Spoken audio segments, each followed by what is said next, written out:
Hey guys, so currently on a walk trying to find a location to read you the story for the day.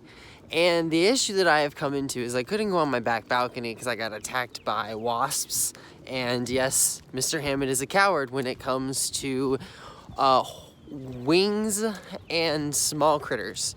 Flying things stress me out. Bats, birds, all of it. Yeah, you're learning a lot about me through these videos. So day 2 of being a YouTuber is kind of failing. I wanted to go to so many different places on my property, well, on my apartment's property, but the issue was that there's so many people around and I would just feel weird with them all staring, and I feel like as middle schoolers you can relate. As a car is coming by right now, this is a prime example of how I'm panicked. And I'm sure they only think I'm mildly strange for talking. So I'm actually probably just gonna pull off over here into this grassy area and set up camp. And by set up camp is I'm just gonna lay out a blanket here and read you the selection for today. One big thing that I want you to remember about doing on this quarantine is it's not necessarily that you can't be outside, it's that you can't go to populated places. You can't be around a lot of people.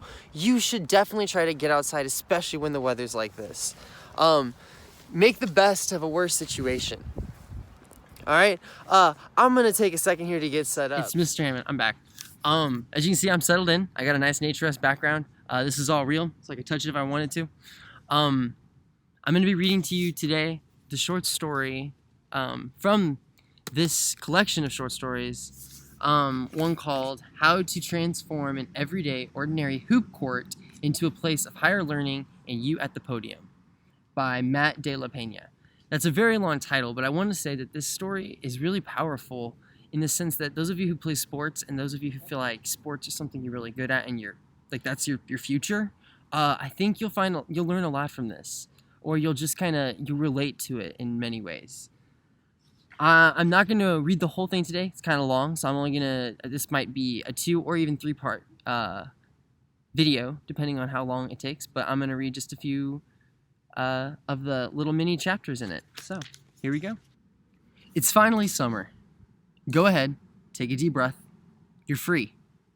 All year long, your mom has been on you like glue about algebra worksheets, science fair projects, and the knee-high stack of books Mrs. Baker assigned for English class. And you did what you had to. 2 A's, 4 B's. Truth is, you're actually pretty smart. School comes easy. You told Baker in that end-of-the-year 5-page paper what was up with Esperanza's dreams and the symbolism of the Mango Street house. And you pulled down a 96%, second highest grade in the class. But even as you typed out that essay, you had an indoor-outdoor in your lap. Between sentences, you daydreamed finger rolls over outstretched hands. See, here's what all those hardcore homework pushers don't get. For people like you, ball is more than just ball. It's a way out.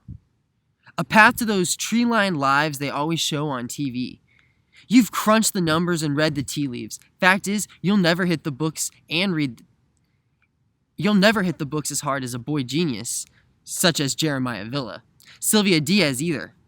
Even your boy Francisco from down the hall. There are folks in the world who live to mark up a fat history textbook with an arsenal of colored highlighters. You're not one of them. You spend too much time on back alley ball handling drills to compete. Nah, the game of basketball is your best choice. The fate of your hoop development. For the past 3 years, you've spent every free minute balling an outdoor court down the street from your building. After school, after games, weekends, you name it. Most nights, you're still out there putting up shots, alone when the sun falls behind the ocean and the automatic park lights come flickering on, spilling that strange yellow half-light across the cracked concrete. Ball is like anything else. Put in enough hours, your game's gonna blast off. Your jumper's now pure out to 25 feet, give or take. You've developed a little floater in the lane, and the leaves slow-footed big men flailing. But it's your handle that sets you apart. Your quicks.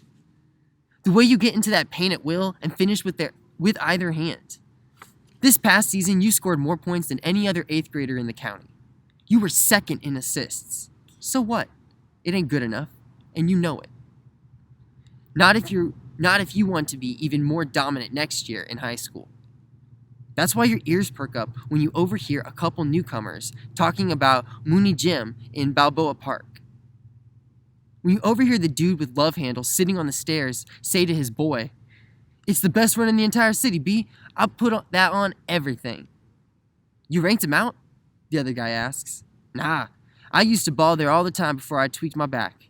If you can hang with them big boys at Mooney, shoot, you can hang with just about anybody." Shelf the extra jumpers that night. Proceed instead to the local library and look up Mooney Gym online. Type the address into Google Earth and you'll discover it's right next to Air and Space Museum. Your moms took you and your sis to back in the day.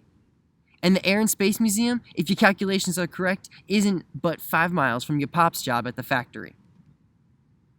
Wander into your cramped living room after dinner that night. Work up the guts to describe to your old man the importance of competing against the best. You've outgrown your local run. It's time to put a foot in the deep end. So, what if he doesn't even know the rules of the game? If all he does is sit there silently inside the TV, working the toothpick in his teeth? So what do you think, Pop? About what? Would it be cool if I went, to work every morning so I could play some ball down there? He'll look at you suspiciously, then turn back to his cop show and his toothpick. You'll take this as a no, and assume the fate of the most important summer of your hoop development now rests in the hands of the county bus system. But you'll be wrong. A few minutes later, he'll mumble, "Better have your skinny butt out by the car by 5, I'll tell you that, or else I'm leaving without you." He won't even look up when he tells you this. Doesn't matter. Your heart will race with excitement. You'll tear into the room you share with your sis and lay your hoop gear out by the chair by your bed like some kind of giddy schoolgirl, which is pretty much how you feel. All right, that's all we have for today. I just want to leave you with one question. Think about how the narrator is telling the story. What do you notice? Comment below. Bye.